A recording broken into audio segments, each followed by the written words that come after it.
gasket on the generator's gone, and new one's arrived. This is the old one.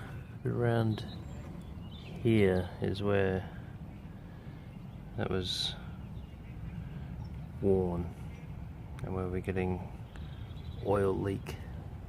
It's actually coming through here. So I need to pull that off, clean all this up, and get it ready to put the new one on. This is the cylinder head, and then this is where the head gasket will go. I've cleaned that up. The biggest thing that contributes to a blown head gasket is the engine getting too hot, and when the engine gets really hot, there's a chance that the metal of the head can warp a little bit. This seems okay. When that happens, the gasket probably isn't going to fix the job. You actually need to machine the head back flat, but then that takes away some metal from the top, so you run into issues with the valves potentially hitting on the pistons. We felt like we weren't losing compression, but we just had a massive oil leak. There does seem to be a slight bit of warp in the head around this area, which is right near the exhaust, which probably makes sense. But that's not where we were getting the oil leak from. It was coming from the front part here, which seems fine. It's not a professional job by any stretch of the imagination. How much of this is? Yeah, exactly. You know, it's a 20-year-old single-cylinder diesel generator engine. I think it'll do. We're in a situation where without that we struggle for hot water and power, working full-time. We've got a partner and an 8-month-old son. And a fairly finite stretched budget. I've never done this before, mind you. Oh, Google. It's a wonderful thing. Yeah. We shall see. Mm-hmm. That's with 11 watts of solar. Can I go to the toilet? Yeah, I've just turned the water pump back on and the power to the toilet, because we've got some solar. Is it a number 1 or a number 2?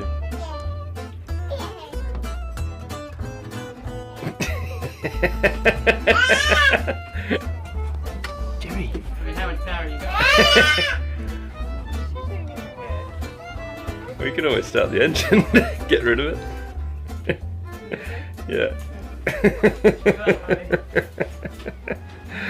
got a new head gasket, and it didn't fix the problem. But there was also a hole in the crankcase that was plugged with a little bung, and that bung had fallen out, and that's where the oil was coming out. But yeah, we've fixed that problem, readjusted the valves, and it was working well for a little while, and then it stopped again. Developed a water problem, because that's the impeller that came out of it. Nasty. Oh, he's missing an arm. Yeah. He's missing an arm, and the other ones are probably not far away, falling off as well. So that needed replacing as well. That should have been replaced every 300 hours, and it had probably done about, I don't know, it's probably done at least 600 hours since last replaced that. Which is my fault. I didn't realise how often it needed to be replaced. But we've replaced that, and it's all working well. So now we have power, which is great, which we're relying on the generator quite a bit at the moment because the batteries are failing us. And yeah, we're excited when they're at 1%. Yeah, 1%. It's really bad. We get up in the morning and we're still above 12 volts. It's a good day. Yeah, they're seriously low. They went down to 10.3 volts the other week. That's not good. I didn't know batteries could go that low and still actually work. Yeah, so we've been using the generator a lot for power and hot water at the moment. It's warming up, so we haven't had the boiler on all the time. We're happy to have it back in service.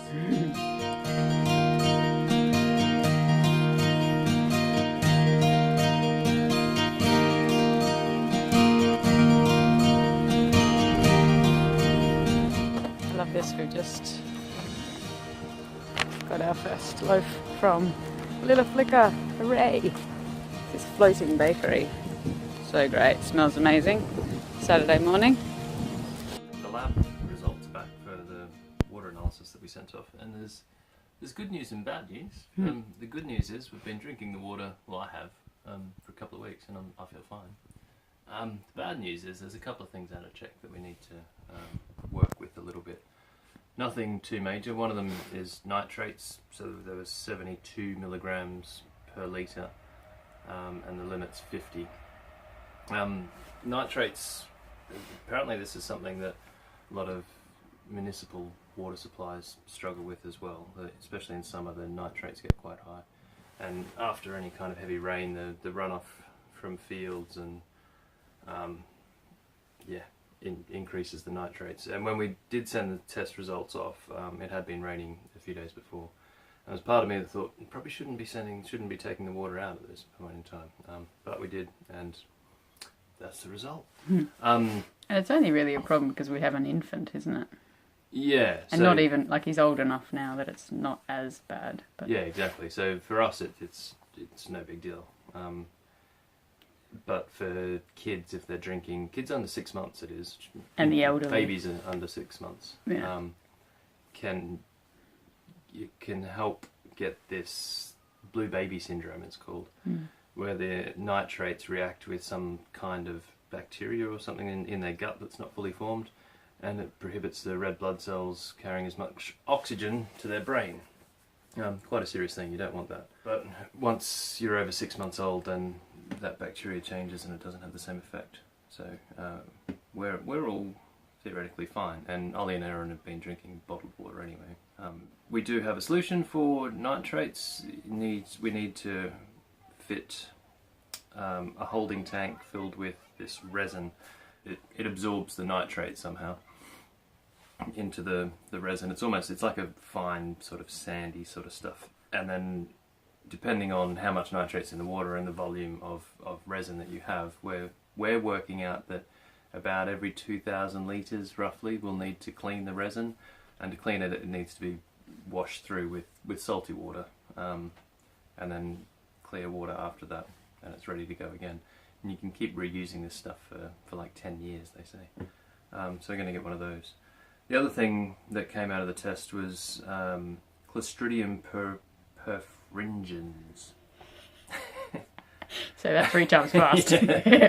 Presumptive in brackets. The result was 5 and the limit 0.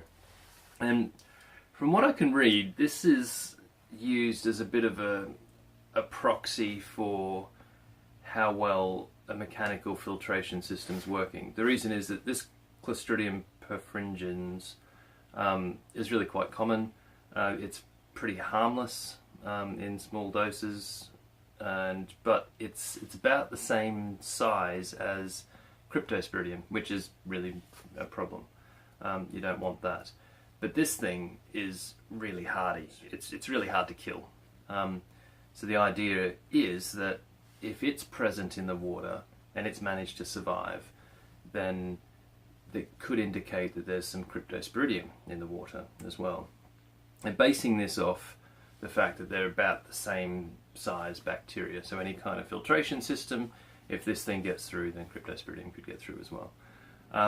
Which is fine. We've got filtration system, but we've also got UV system, and this is where the difference comes into it. Cryptosporidium is very sensitive to UV, and it's killed quite easily. There was no cryptosporidium in our water, but this Clostridium perfringens isn't very susceptible to UV. UV doesn't always, it's not a guaranteed way of killing it all. So I think what's happened here is that it's gotten through the filtration, the mechanical filtration system, and then 5 out of 100 mils have managed to survive the UV as well. There's a couple of things we can do about this. We can slow down the flow rate so that it's more time in the UV chamber. That'll help kill more of it. We could also put in a finer filter down to 1 micron, and that should get rid of it as well. There's no mouse. No mice, Jerry. Oh, thank God. We're in a hot spot for mice, and Jerry's found a new appetite for them. Oh, and she had a collar, but not anymore. Yeah, so we're slowing down the flow rate. A couple of reasons. The pump that we had in there was taking up too much power when the generator was on, and the voltage drop. So when the generator's under load, the voltage drops. That's normal. With this pump, it was taking up too much power, and it was dropping the voltage to a point where the alarm system of the UV filter was saying that the bulb wasn't working. The bulb was lit, and it requires very little power while it's on, so it was working as it should be. But because the voltage to the whole unit was lower than what it expected, the alarm was sounding the whole time, which got, well, one, quite annoying as an alarm that goes with it, and two, it defeats the purpose of having an alarm system to tell you when the bulb's out. We wanted to get rid of the pump, or swap that pump out for that reason, and as well we wanted to reduce the flow rate, and that pump that was in there was pretty beefy. So we've swapped it out with the original pump that we bought. It's a 1/2 horsepower pump that we got from eBay, and it's giving us a reasonable flow rate now. We're getting a bit over 10 litres a minute, which is fine. We can live with that, and it doesn't take up anywhere near as much power. So the alarm of the UV bulb is actually working properly. Slowing the flow rate down, it might actually kill these 5 pesky little Clostridium perfringens as well. Although, in honesty, I'm not too bothered by them. Didn't you read like an article saying that they're not even sure if it's worth testing for Yeah, them? there is some literature out there that sort of says it's a bit ridiculous to be testing for that as a proxy for cryptosporidium. It's a bit of an outdated thing. I think it probably goes back to when mechanical filters was all that was available. But now there's chemical ways of cleaning water, and there's radiation ways, UV, for example. Yeah, so, but it's in the standard tests still for, and they're almost international standard water tests, and it's still in. But I'm happy that it's, well, 1, it's not much, 2, it's pretty harmless, and 3, there's none of the nasty stuff that it's meant to indicate. And we know that because that was specifically tested. And we've bought some test strips, which you dip in the water, and it tells you almost immediately whether there's any kind of really bad bacteria, a whole range of metals it'll tell you about, and nitrates. Won't tell us anything about the Clostridium perfringens, but everything else we get an indication from that as well. But we want to test the normal tap water, and we also want to test the filtered tap water out of the sink. Because that's where we do our drinking. Well, most of the water that I've been drinking is from that. I've been drinking the other water as well, but if we can sort of show that that's okay, then there's a chance that Erin might start drinking that as well. So let's do some strip tests. Yeah, let's do some strip tests. Ooh. How long do you have to hold them in there for? About 3 or 4 seconds. Oh, and that's the game. And that's it. Okay. You gonna put them down? I'm going to let them dry for a bit. You Oh, have to right. let them dry horizontally, apparently. Oh. This is the pure water, if you like. So the nitrates are, I don't know, somewhere between 25 and 50. So probably still... Which is actually good, isn't it? Because you want less than 50. Yeah, Towns Mains water's less than 50. No fluoride. Hard. And alkaline. So nitrates, they're lower, they're like 10. This is the filter. This is the filter, yeah. Ooh. Bit harder, and the pH, maybe it's about the same. But the nitrates are definitely lower, hey? Yeah, the nitrates are definitely somewhere there, 0 or 10 tap water. That's the filtered. Probably not much in it, but definitely less from the filtered water.